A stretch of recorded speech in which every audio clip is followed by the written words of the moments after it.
Bueno, vamos a empezar a grabar una charla, digamos, eh, que pretende ser, bueno, la primera de una serie de apoyo en particular en lo que tiene que ver con la profundidad en los mecanismos de señalización que se dan en diferentes que se están estudiando. Nosotros partimos de un esquema base de proceso homeostático, que es con el que están trabajando. Para cada proceso homeostático que están estudiando, están buscando identificar cuáles son los componentes de ese esquema básico, y uno de los componentes que allí aparece es el de sensor-receptor, que algo hemos ido aclarando, pero que quiero profundizar más en la diferencia entre una cosa y otra, ¿verdad? Este es el esquema básico. Entonces, el estímulo, que es una perturbación o cambio en la variable controlada, entonces esa variable controlada comparada con el valor de referencia genera o muestra una diferencia que es sensada por un sensor, que es siempre una estructura que corresponde al nivel de organización biológica molecular. El sensor es una molécula que puede o no formar parte de un receptor sensorial, que es una célula. El receptor sensorial siempre es una célula específica, especializada, de hecho, en la recepción y transducción de estímulos. Entonces, por un lado, no toda la información que es captada, digamos, por estructuras de este tipo son recibidas por una célula receptora, sino que en ocasiones vamos a ver que hay simplemente una molécula que se llama sensora. Lo digo simplemente porque es una estructura más sencilla, no porque sea una trivialidad, ¿verdad? Es decir, hay funciones sumamente importantes que se desencadenan a partir de la actividad de moléculas que se llaman sensoras y que no forman parte de un receptor sensorial. Eso por un lado. Pero por el otro lado también tenemos que tener presente que no toda la información que recibe nuestro organismo desencadena un proceso homeostático, ¿verdad? Entonces, permanentemente tengan en cuenta, y algo que yo recomiendo pensar siempre cuando estamos estudiando un proceso fisiológico y nos preguntamos si ese proceso es homeostático o no, algo que conviene ver es buscar cuál es el parámetro del medio interno que regula ese proceso homeostático. Si no hay ningún parámetro del medio interno que esté regulado por el proceso homeostático, y que por más que se dé esta situación, que se cumpla un esquema básico en el que encontremos componentes, si el parámetro no corresponde al medio interno, entonces no estoy ante un proceso homeostático. Y eso es importante aclararlo porque nuestro organismo permanentemente recibe informaciones múltiples. Desde cuando estoy leyendo un libro, la corteza cerebral está en permanente actividad. Ahí obviamente estoy escuchando o estoy leyendo, o sea que estoy recibiendo información, y hay actividad eléctrica sin duda a nivel cortical. Es además, puede ser una actividad que sea disfrutable y que sea beneficiosa para mi organismo. Eso no significa que sea un proceso homeostático. No todo proceso beneficioso es homeostático, no toda la información que recibimos desencadena mecanismos homeostáticos. Bien, hablando en términos amplios, entonces decíamos que los estímulos que recibe nuestro organismo pueden además provenir de pueden tener diferentes orígenes, digamos. Entonces, por ejemplo, pueden provenir del exterior al organismo o del interior al organismo. En el caso de que provengan del exterior al organismo, suelen ser recibidos por estructuras que son células, que se llaman receptores sensoriales y que se clasifican como exteroceptores precisamente por recibir el estímulo desde el exterior al organismo. Algunos autores diferencian esteroceptores de teleceptores. Tele quiere decir a distancia. El teleceptor en realidad es un receptor que recibe información proveniente del exterior, pero que se ubica anatómicamente a una distancia relativamente lejana al origen del estímulo. Ahora vamos a ver algunos ejemplos. Algunos autores hablan de teleceptores, otros autores no, desconocen, digamos, esta categoría, no les interesa, y simplemente hablan de estereoceptores, simplemente porque lo pueden encontrar en la bibliografía. ¿De qué otro lado pueden provenir los estímulos? Bueno, del propio organismo, del interior del organismo. Y ahí tenemos dos posibilidades. Dos posibilidades cuando estamos hablando de receptores sensoriales. Porque hay una tercera opción, que es que no exista un receptor sensorial, sino que únicamente exista un sensor en una célula que no sea especializada. En el caso de que el estímulo proveniente del interior sea detectado por una célula receptora, ese receptor se puede llamar interoceptor o se puede llamar propioceptor. Son dos tipos de receptores diferentes. Cuando acá agrego otros, me estoy refiriendo a estímulos propios del organismo que son captados por sensores, pero que no están ubicados en un receptor sensorial específico. Entonces vamos a ver un poco más después la diferencia entre interoceptor y propioceptor. Para empezar, vamos a ver dentro de esta clasificación, entonces, algún ejemplo de teleceptor. Vamos a ver dos ejemplos clásicos.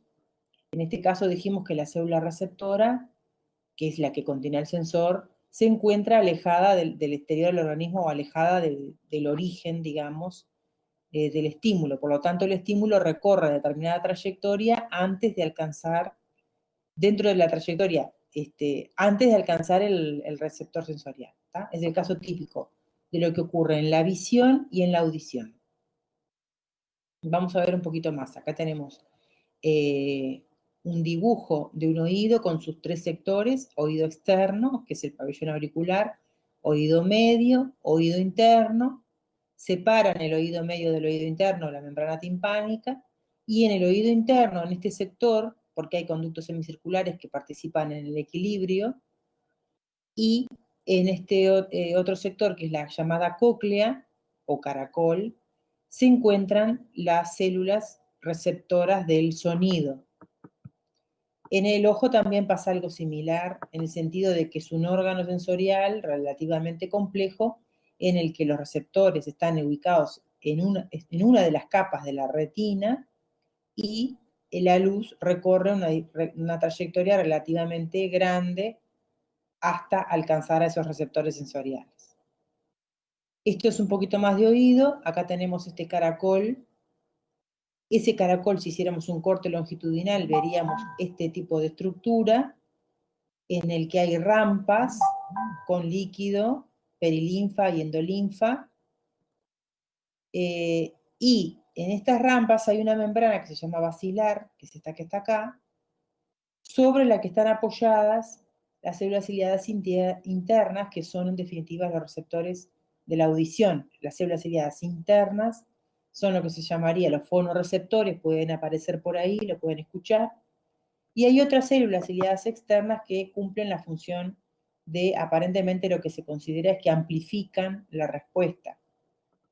O sea que, pero son las ciliadas internas las que, los receptores del sonido, estrictamente hablando. Entonces, fíjense que hay una distancia larga, relativamente larga, ¿no? En el recorrido que realiza el sonido hasta tener un efecto sobre esta célula que está dentro de esta estructura.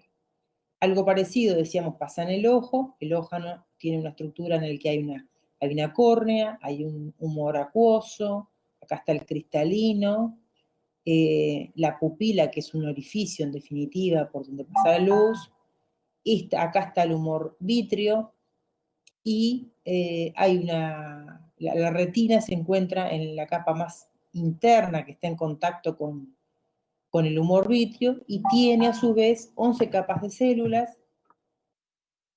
Por acá están por acá están los conos y bastones. Acá están los conos y bastones. ¿Está? Esta es una capa pigmentaria más oscura, precisamente porque tiene más pigmento. Entonces, acá también ocurre que la luz recorre determinada trayectoria relativamente grande antes de alcanzar a las células receptoras, que son los conos y bastones. Los conos participan en la visión de la luz y los bastones en la oscuridad, en la visión nocturna.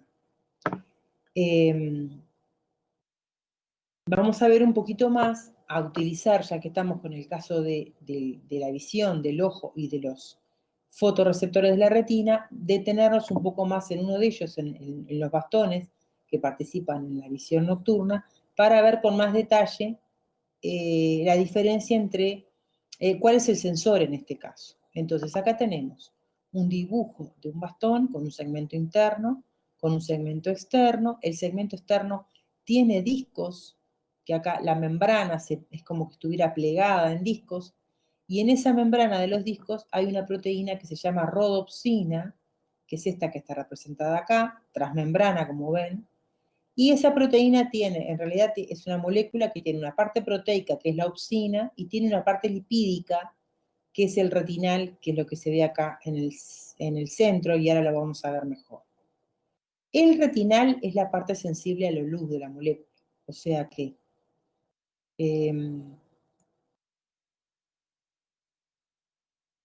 en oscuridad, esta molécula, la parte del retinal de la molécula de la rodopsina se encuentra en una posición que es esta que está representada acá, que se llama 11-cis retinal, y en presencia de luz, esta molécula se isomeriza, cambia su posición, se convierte en todo transretinal, es lo que representamos acá, y a partir de acá se modifica determinada actividad que vamos a ver en la siguiente clase, porque vamos a utilizar este ejemplo para ilustrar los mecanismos de transducción sensorial. Pero por ahora lo que decimos es que a partir de esta isomerización cambia determinada actividad enzimática y a partir de ahí ocurren ciertos pasos que terminan con la transducción sensorial, que vamos a ver después en la próxima clase, qué es eso de transducción sensorial. Pero en principio lo que quería mostrar es que esta molécula, que es la rodopsina, en definitiva es el sensor, es la molécula que es sensible a la luz. Esa molécula forma parte de una célula receptora, que es el fotorreceptor, en este caso el bastón. Esa célula fotorreceptora forma parte de un órgano sensorial, en este caso el ojo. Pero no siempre tenemos todo esto, o sea, en la recepción de estímulos por el organismo humano, no siempre contamos con todas estas estructuras. Siempre hay sensor, pero no tiene por qué haber receptor y tampoco tiene por qué haber órgano sensorial. Si hay órgano sensorial, hay también receptor sensorial y hay sensor. Pero puede no haber órgano sensorial y haber receptor sensorial, en ese caso también hay sensor. Puede no haber ni órgano ni receptor y solamente tenemos sensor, que estará ubicado en una célula inespecífica, como vamos a ver algún ejemplo. ¿Tá? Esto es la idea de lo que está representado acá. Puede no haber órgano sensorial, puede no haber receptor sensorial, lo que siempre hay es sensor, que es una estructura a nivel molecular y que en definitiva podemos decir que es la mínima estructura que permite la recepción de un estímulo en el organismo humano, por lo menos. En esta tablita,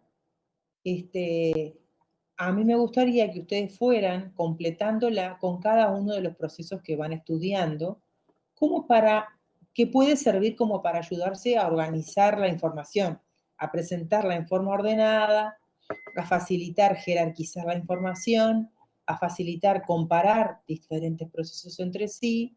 Entonces, esta lámina que va a quedar subida, porque va a quedar subida la presentación, a la plataforma, ustedes la van a poder ir completando, ¿está? El parámetro del medio interno regulado, como estamos estudiando procesos homeostáticos, siempre el parámetro va a ser correspondiente al medio interno, entonces ya sabemos cuál es. El sensor no siempre es claro. Hay procesos en los que el sensor está bien identificado, hay otros en los que se sigue investigando y no es conocido. El receptor sensorial puede haber, pero no siempre hay. Órgano sensorial puede haber, pero no siempre hay. Vamos a retomar ahora la clasificación de receptores sensoriales de acuerdo al origen del estímulo. Y decíamos que cuando el estímulo proviene del propio interior del organismo, tenemos dos tipos de receptores, los interoceptores y los propioceptores. Los interoceptores Son, en definitiva, los que participan en los procesos homeostáticos. Ojo que también hay procesos homeostáticos sin receptores sensoriales. Vamos a ver algún ejemplo después. ¿Por qué? Porque están ubicados en las vísceras. Entonces, los interoceptores son, por ejemplo, los varoreceptores de la presión, los osmorreceptores del hipotálamo, los receptores que son sensibles a cambios en la concentración de hidrogeniones o la presión parcial de oxígeno o de anhídrido carbónico en sangre, por poner algunos ejemplos. Los propioceptores son receptores sensoriales que, si bien detectan información propia del organismo, no están ubicados en las vísceras, están ubicados en el aparato locomotor, o en músculos, o en tendones, o en articulaciones. Entonces dan información sobre la posición de los segmentos del cuerpo y tienen una función que es importante básicamente en el control de la postura corporal. No participan mecanismos homeostáticos. Eso no significa que el control de la postura no sea importante. Bien. Acá tenemos un ejemplo de interoceptor. Células glómicas tipo 1 ubicadas en el cuerpo carotídeo, que son algunas de las que están estudiando ustedes. Sensibles a la presión parcial de oxígeno, pero también son sensibles a hidrogeniones, son sensibles a anhídrido carbónico, son sensibles a cambios en la glucosa, en la concentración de glucosa plasmática. No es lo más destacado. Lo más importante es como sensores de oxígeno, de anhídrido carbónico y de hidrogeniones, en ese orden diría yo. Estas células están bien vascularizadas, bien inervadas. La vascularización es muy importante precisamente porque es lo que les permite detectar la presión parcial de oxígeno en sangre, y la inervación es fundamental porque están permanentemente trabajando estas células y enviando información hacia centros nerviosos del tronco encefálico, donde se procesa la información y se emiten comandos que van, en este caso, hacia el sistema cardiovascular y también al sistema ventilatorio. Esto es un dibujo de estas mismas células glómicas tipo 1 que muestran vesículas con neurotransmisores. Hay sinapsis entre ellas. Vieron que acá están mostrando estos signos de menos y estos signos de más. Después vamos a ver qué quiere decir.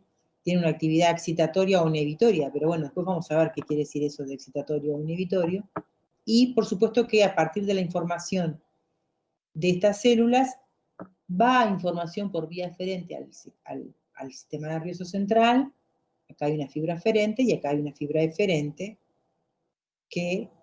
por la que llega información a estas células. Acá participan muchos neurotransmisores, como ven acá, ATP, acetilcolina, GABA, óxido nítrico, dopamina, histamina, serotonina. Bueno, o sea que participan diversas sinapsis y diversos neurotransmisores, y en definitiva, este receptor, una vez que recibe una señal de que la presión parcial de oxígeno se redujo, genera una respuesta que termina con la liberación de neurotransmisores y a partir de la llegada de esos neurotransmisores a las fibras nerviosas, se generan respuestas eléctricas en esta fibra nerviosa de tipo potencial de acción, que permite que se llegue esa información, digamos, al centro nervioso. Pero ahora, momentáneamente, lo que quería ver es esta respuesta que aparece acá, es lo que se llama un potencial receptor. Lo vamos a retomar la clase próxima. Y es un cambio en el potencial de membrana que se da de esas células glómicas ante la hipoxia o ante reducciones en la concentración de glucosa sanguínea o ante cambios en la presión parcial de anhídrido carbónico. Estos son potenciales de acción en la fibra nerviosa que inerva esas células. Y lo que quería ver señalar esta respuesta se da en la célula glómica, en lo que sería una célula presináptica, y esto se da en la célula postsináptica. Pero entonces, En esa sinapsis quería detenerme momentáneamente en la liberación de neurotransmisores. Vamos a ver después sinapsis en otra charla de estas específicas sobre sinapsis, pero acá quería mencionarles algo puntualmente, que es lo siguiente. Los neurotransmisores que son hidrosolubles, como la mayoría de ellos, se almacenan en vesículas. Hay neurotransmisores que son liposolubles y obviamente si son liposolubles atraviesan las membranas lipídicas y no es posible que se almacenen, que queden guardados, no es posible. Permanentemente, digamos, escaparía ese neurotransmisor. Pero la gran mayoría de los neurotransmisores son hidrosolubles y se almacenan en vesículas. Entonces, la depolarización de la membrana de esta célula, que es la presináptica, determina que se abran canales de calcio voltaje dependientes, que ingrese calcio, y el calcio se une a la calmodulina formando un complejo y determinando que una serie de reacciones, digamos, en cascada, que determinan que estas vesículas, y con la participación de proteínas del citoesqueleto, migre hacia zonas activas, se una a la membrana presináptica, forme un poro de fusión y se libere el neurotransmisor. Ahora, esto es un proceso de exocitosis regulada. A partir de la depolarización de la membrana, se desencadenan varios mecanismos que terminan con la liberación del neurotransmisor. Lo que yo quería mostrarles, porque ustedes están estudiando varios procesos diferentes homeostáticos, es que algo muy parecido ocurre cuando se libera una hormona hidrosoluble, como por ejemplo la insulina. Acá estamos en una célula beta pancreática, y algunos de ustedes están estudiando estas células porque están estudiando la regulación de la glicemia, y como saben, en la regulación de la glicemia, que es la concentración de glucosa en sangre, son fundamentales la insulina y el glucagón, hormonas liberadas por el páncreas endocrino, pero por diferentes células, ¿verdad? Las beta pancreáticas liberan insulina, las alfa pancreáticas glucagón. Esta es una célula beta pancreática en la que la liberación de insulina se desencadena a partir del ingreso de glucosa, pero también puede ser a partir del ingreso de aminoácidos. ¿Por qué? Esta glucosa o los aminoácidos son utilizados a nivel mitocondrial en vías metabólicas diversas que determinan en definitiva el aumento de ATP en el medio intracelular. Y acá hay un balance que es muy importante, que es la concentración de ATP dividida la concentración de ADP. Ese cociente de concentraciones es a lo que se le atribuye la responsabilidad de modificar el estado de este canal de potasio de la membrana de la célula beta. Cuando aumenta el cociente ATP-ADP, este canal de potasio se cierra y por lo tanto el potasio que estaba saliendo a través de este canal y que estaba manteniendo el potencial de membrana negativo, deja de salir. Cuando se cierran los canales de potasio, se reduce la corriente saliente de potasio y por lo tanto, como una corriente de iones positivos, ¿verdad?, saliente, mantiene negativo el potencial de membrana, cuando esto cesa, el cambio en el potencial de membrana se da en sentido opuesto, se da hacia valores más positivos. Esto determina entonces una despolarización. Y acá, a partir de acá, ocurre lo mismo que en la célula presináptica.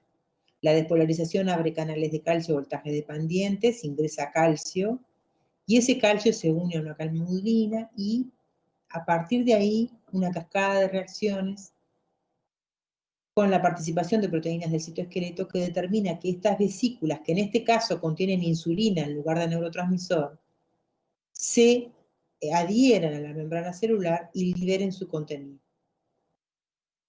Entonces, la liberación de hormonas hidrosolubles, que son las hormonas básicamente las que son peptídicas o proteicas, la insulina es una hormona peptídica, tiene una doble cadena peptídica unida por enlaces de sulfuro, el mecanismo es el mismo. O sea, la liberación de neurotransmisores es muy parecida a la liberación de hormonas hidrosolubles almacenadas en vesículas. ¿Tá? Después vamos a ver que dentro de las hormonas hidrosolubles no solamente están las proteínas y proteicas, también hay, por ejemplo, las catecolaminas, como la adrenalina, que también es una hormona derivada de la tirosina, también es hidrosoluble.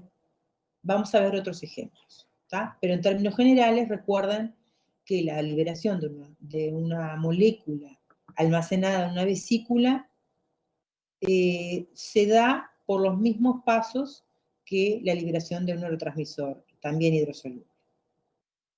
Cuando se estudia la liberación de insulina, ustedes habrán visto por ahí que se habla de que se libera en dos fases, en una primera fase que es un pico y en una segunda fase estacionaria. Eso es correcto y también es cierto que es característico de la insulina, pero no es exclusivo de la insulina. Y a mí lo que me interesa en este momento es analizar por qué se dan estas dos fases de liberación de insulina. Bueno, primero que nada, la insulina está almacenada en vesículas, entonces cuando la glucosa o los aminoácidos ingresan a la célula y producen todos estos cambios que nosotros dijimos, van a determinar que esa insulina que está almacenada se libere. O sea, incrementa la glucosa plasmática, la glicemia aumenta, se libera la insulina que está almacenada. Eso es el pico. ¿Qué pasa cuando la glicemia se mantiene, cuando el estímulo persiste o cuando hay inmediata después un nuevo incremento en la glucosa plasmática? La insulina que estaba almacenada ya se liberó, por lo tanto no tengo más. Supongamos que se me terminó la insulina que tenía almacenada acá. ¿Qué es lo que ocurre? Ocurre la neosíntesis de insulina. Y eso lleva un tiempo. La insulina es una proteína y ustedes saben que la síntesis proteica lleva un tiempo. Implica la transcripción, ¿verdad?, del ADN. Por lo tanto,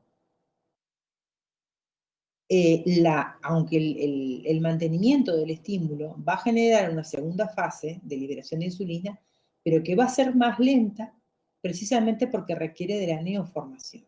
Ahora, esto se da en la liberación de insulina, pero estrictamente podría darse para cualquier molécula almacenada en vesículas que se libere en forma regulada, es decir, la persistencia del estímulo o la repetición del estímulo puede generar una segunda fase que requiera la neosíntesis de lo que se esté liberando, sea una hormona o sea un neurotransmisor. Lo que quiero aclarar entonces, ¿qué significado tienen estas dos fases? Porque a veces uno ve que suena como pintoresco estar hablando de las dos fases de liberación de insulina, pero no sabemos de qué estamos hablando. A veces parecería, por lo menos. Bien. Retomando lo nuestro, que es el estudio de la recepción de estímulos, vamos a trabajar con un ejemplo particular en el que no hay, por eso la imagen anterior, no hay órgano sensorial, no hay receptor sensorial, pero sí hay sensor. Entonces vamos a ver el caso particular también de la hipoxemia, cuando es detectada por la corteza renal y determina la liberación de eritropoyetina, que se abrevia como EPO, a nivel del riñón. También se libera eritropoyetina por el hígado. Entonces, este es un dibujo del riñón con una corteza que es el sector, digamos, más amarillo, marrón más pálido, y una médula que es la parte más oscura y más central en el órgano. En la corteza, que sería lo que acá con hematoxolina, eosina se vería más oscuro, en la corteza hay en el intersticio células de tipo fibroblasto, que serían las células sensibles a la hipoxemia y que desencadenarían la liberación de eritropoyetina. En esta corteza entonces estarían esas células. Acá se ve lo que está teñido en un color medio verdoso, es el intersticio, y esos núcleos corresponden a fibroblastos de ese intersticio.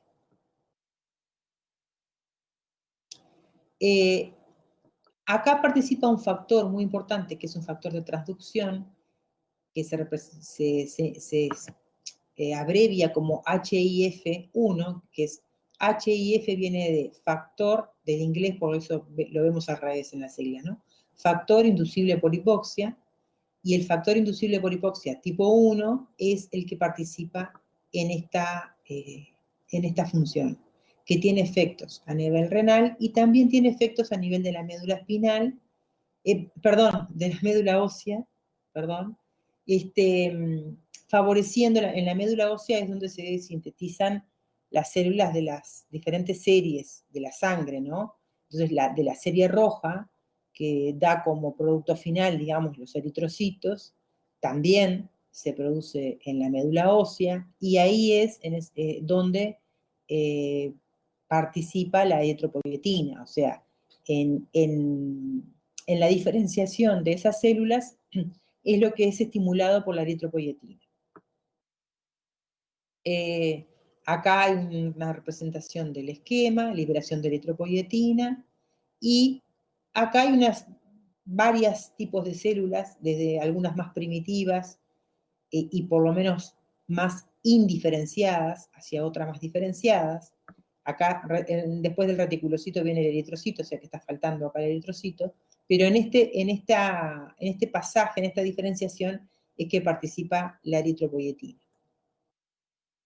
Acá otra vez, en esta línea del medio, donde está señalado EPO, acá es donde participaría la eritropoyetina, o sea, en la diferenciación desde las células progenitoras a células precursoras, que son previas, hay diferentes tipos, proeritroblasto, eritroblasto basófilo, policromatófilo, etcétera, hasta el eritrocito, acá el que está faltando en el dibujo es el reticulocito, que es este, que es intermedio.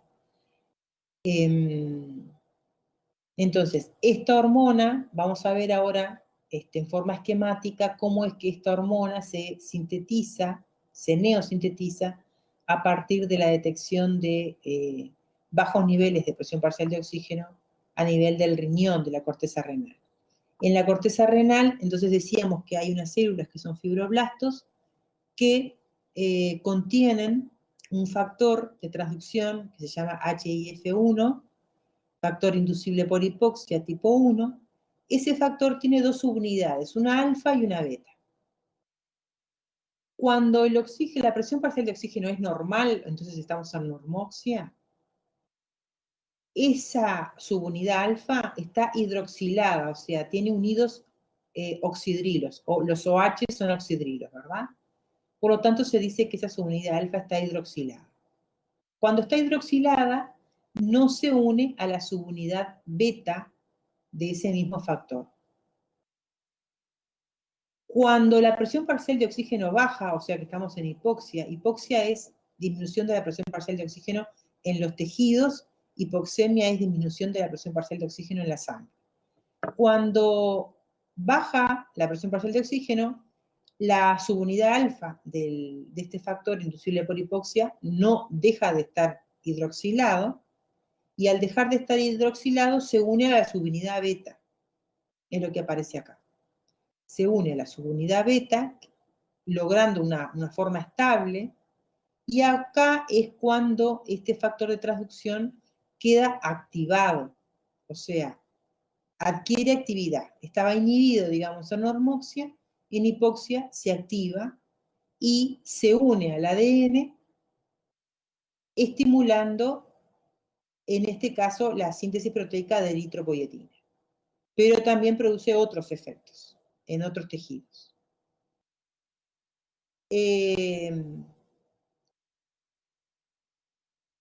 Entonces, se puede considerar, perdón, retomando lo anterior, que este factor HIF1 alfa, y la subunidad alfa en particular, es en definitiva el sensor de oxígeno. Porque la hidroxilación o la falta de hidroxilación de esta subunidad alfa, en definitiva, es lo que determina que se produzca o no la transducción sensorial, la síntesis proteica a partir del ADN. Bueno, acá lo que quería mostrarles simplemente es un esquema que representa la eritropoyetina unida a su receptor en la célula diana. Acá estamos en la célula sobre la que tiene un efecto la eritropoyetina. ¿Tá? La célula diana también se le puede llamar célula blanco, y es la célula sobre la que actúa una hormona dada. En este caso la hormona es la eritropoyetina, y quería mostrarlo simplemente porque tiene la particularidad de tener un receptor que es bastante poco común, que es de tipo tirosinquinasa, y que actúa a través de los JAK y una serie de mecanismos moleculares en cascada bastante complejos. Este receptor tiene la particularidad de autofosforilarse, esta P, lo que representa acá es que está fosforilado, y a partir de que se fosforila determina cambios enzimáticos y en distintas moléculas que terminan, en este caso, con la diferenciación de células de la serie roja, incrementando la eritropoiesis. ¿Tá? Ahora, simplemente por ser un receptor particular, que es el de tipo tirosinquinasa, quería mostrarles algunas otras hormonas que ustedes también están estudiando, que tienen el mismo tipo de receptor, que son poquitas además, por eso capaz que les pueden recordar. La eritropoyetina es una, la insulina es otra, y acá está con el receptor de tipo tirosinquinasa, que también se fosforila y que ya ven acá hay una serie de cascadas complejas de señalización molecular. La hormona de crecimiento y la prolactina, que de hecho son estas dos hormonas, prolactina y hormona de crecimiento, son muy similares en estructura, son proteínas que tienen más de 190 aminoácidos, muy parecidas, difieren en algunos pocos aminoácidos, y también las dos tienen este tipo de receptor de tipo tirosinquinasa. La gran mayoría de las hormonas no tienen estos receptores, eso lo vamos a estudiar en otra clase. La gran mayoría de las hormonas tienen receptores unidos a proteína G, pero lo vamos a ver en otro momento. Por ahora vamos a dejar por acá. En la próxima charla vamos a seguir con receptores sensoriales, profundizando en la transducción sensorial.